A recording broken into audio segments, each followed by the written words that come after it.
Siyakwamukela, bangane, ekuzinikeleni kwanamuhla lapho sizophenya khona ekuhlakanipheni okungaphelelwa yisikhathi kwemibhalo, sihlole amandla aguqulayo okuthobeka.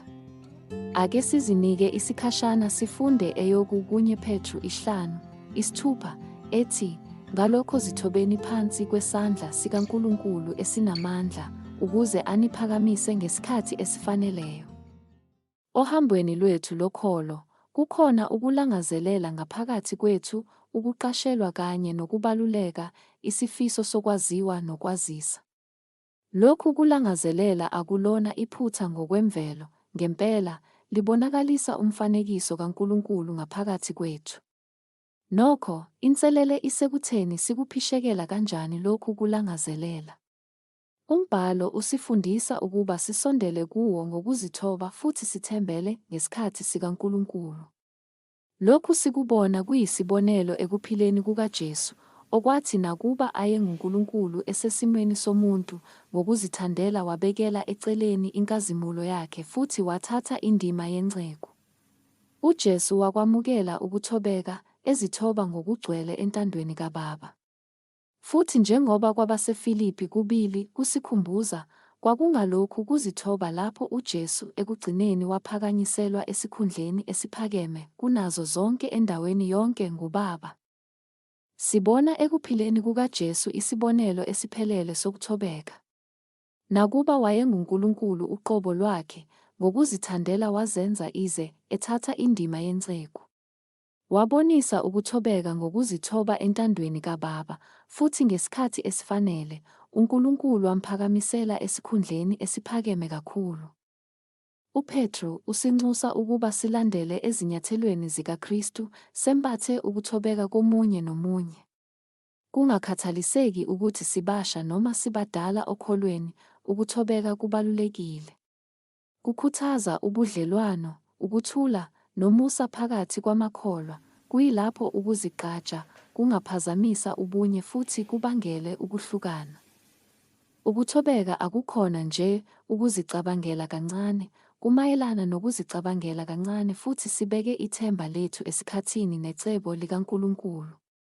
Kumayelana nokubona ukuncika kwethu kuye nokunikela izinkathazo zethu nemithwalo yethu ezandleni zakhe. Lapho sizithoba ngaphansi kwesandla sikaNkulunkulu esinamandla, sizivulela umusa nokuhlakanipha kwakhe. Siyethemba ukuthi uzosiphakamisa ngesikhathi esifanele, kungaba kulokhu kuphila noma okulandelayo. Futhi okwamanje, sithola induduzo kanye nokuthula ngokwazi ukuthi uBaba wethu wasezulwini uyasikhathalela futhi ulawula zonke izinto. Ngakho-ke, asikwamukele ukuthobeka njengobuhle okufanele buhlakulelwe ezimpilweni zethu. Masilingise uKristu, owazithoba futhi waphakanyiswa nguBaba. Futhi asithembe isikhathi sikaNkulunkulu, sazi ukuthi uzosiphakamisa ngokwecebo lakhe eliphelele. Sengathi singathola amandla ekuzithobeni nasekuthuleni ebukhoneni bakhe, manje naphakade. Masikhuleke, Baba wasezulwini, siza phambi kwakho ngezinhliziyo ezigcwele ukubonga ngokuhlakanipha nesiqondiso esitholakala ezwini lakho. Siyabonga ngokusibonisa indlela yokuthobeka ngesibonelo sendodana yakho, uJesu Kristu. Njengoba sizindla ngokunye Petru 5:6 kanye nobizo lokuba sizithobe ngaphansi kwesandla sakho esinamandla, siqaphela isidingo sethu somusa wakho nesiqondiso. Sisize, Nkosi, ukuba semukele ukuthobeka kuzo zonke izici zempilo yethu, sithembele esikhathini sakho esiphelele kanye nohlelo lwakho. Kwangathi singalandela isibonelo sikaJesu, owakhonza abanye ngokuthobeka futhi ekugcineni wathola ukuphakanyiswa phambi kwakho. Siphe amandla okubekela eceleni ukuzigqaja kwethu futhi sizithobe ngokugcwele entandweni yakho. Sinikela izifiso zethu zokuqashelwa kanye nokubaluleka ezandleni zakho, sazi ukuthi nguwe wedwa ongumthombo wethu wenkazimulo yeqiniso. Siphakamise, Jehova, ngokwesikhathi sakho esiphelele, ukuphila kwethu kungaletha udumo nenkazimulo egameni lakho. Egameni likaJesu siyakhuleka. Amen.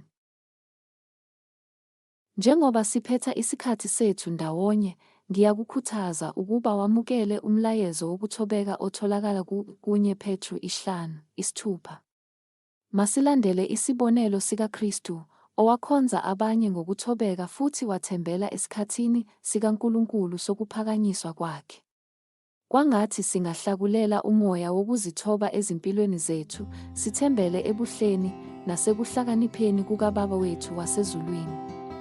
Manje, kwangathi iNkosi inibusise futhi ikulondoloze, ubuso bakhe mabukhanye phezu kwakho, ube nomusa kuwe, sengathi angaphakamisela ubuso bakhe phezu kwakho, akunike ukuthula manje naphakade. Amen.